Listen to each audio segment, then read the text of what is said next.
Hi, this is Julie Bisbee. I'm a reporter with the Oklahoman, and today we're with Dan Straughn. He's the executive director of the Oklahoma City Homeless Alliance. So tell us a little bit about Oklahoma City's homeless population. What's the average age? You know, is it families, children, single men? Well, in Oklahoma City, our homeless population pretty closely reflects the demographics of the homeless across the nation in any big city.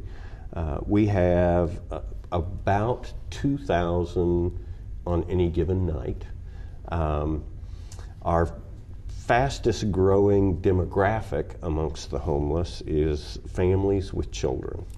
Although that's still a pretty small minority of the total population. It's about 15% of the 2,000.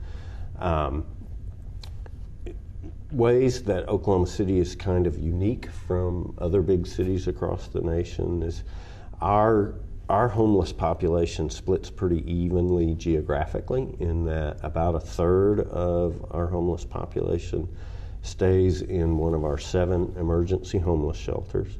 About a third are in what's called transitional housing programs, and about a third are on the street. And it's pretty unusual for a city our size to have that high proportion that are on the street. How does mental health play into our homelessness numbers? Because I know Oklahoma, I think, in a national survey, has one of the higher percentages of people who outwardly say, I have a mental illness or some mental health issue. How does that play into your approach in at least trying to get the appropriate services to the right people? Well, in our annual surveys, what the number we get for homeless people who are self-reporting mental illness is 39%. So wow. It's really high. And again, that's self-reported. I mean, we're not checking diagnoses or anything like that, but it really is a huge problem, and it really runs the gamut. I mean, we have all seen the guy, you know, kind of staggering down the street, shouting at people that none of the rest of us can see. Mm-hmm. And that's on one end of the spectrum, and then on the other end of the spectrum, you have people who just have these kind of affective disorders that make it very difficult for them to hold a job or get along with people or tolerate the structure of everyday life that you and I don't really think anything about. And so there's a really broad spectrum. There is not a great deal of help available for those people, because it's typically not something you can give somebody a pill to and they're fixed. Right. It's a long-term supportive environment that's needed to get them stable. And for some of them, you know, they're not ever really going to be able to stand unsupported on their own 2 feet. And so you guys are at least getting ready to plan construction of a resource center. Mm-hmm. Tell us a little bit about that. Well, in 2007, as part of our survey, we were asking single adult males, and that's still our biggest demographic, you know, what's the big thing that's keeping you from getting out of homelessness? And the number one answer to that question was lack of access to transportation. You know, Oklahoma City's a really spread out city. Our public transit system is not really well developed. And so just getting between the various agencies can be really challenging. We've bought a city block at Northwest 3rd and Virginia, and what we hope to do there is put a bunch of different agencies all together on that block. So you're not having to make that 6-mile slog between DHS and Social Security. If you need to apply for TANF and SSDI, they're right next to each other. Mm-hmm. Moreover, not only are they right next to each other, but the not-for-profit agencies that support you in those efforts are right there too. So you know, we would like to have legal aid attorneys there. And North Care has a PACT team, an outreach team that works with this population. We'd like to have them there. Healing Hands is our largest health clinic for the homeless, and we'd like for them to have a clinic there.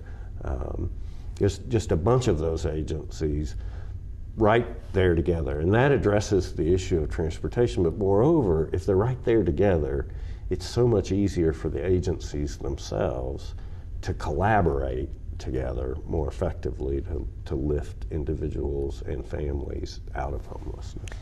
And what, if you could, find the most common reason, what is the most common reason, I guess, that people enter homelessness? When you do these surveys, or is there one?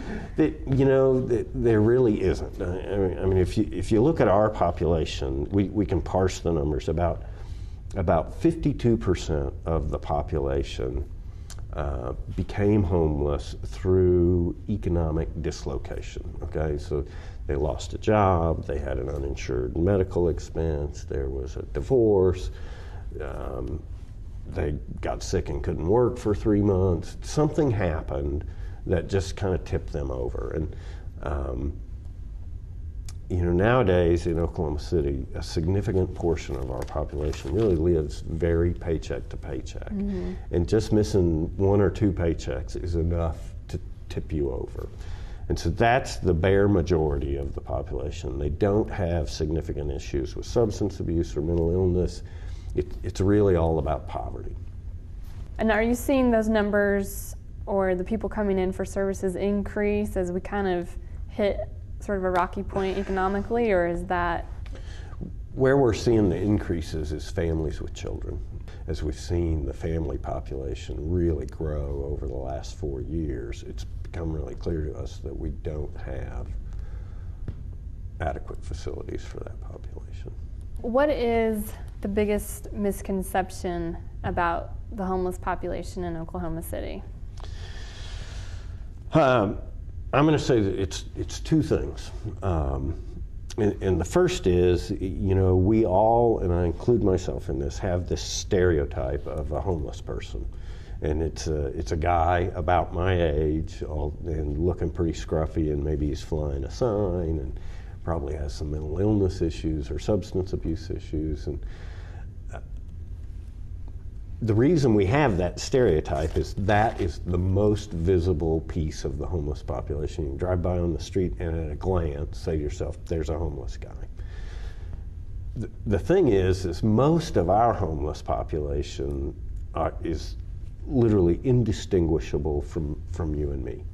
And so when you see them on the street, you don't say, oh, there's a homeless person, because it looks just like you and me.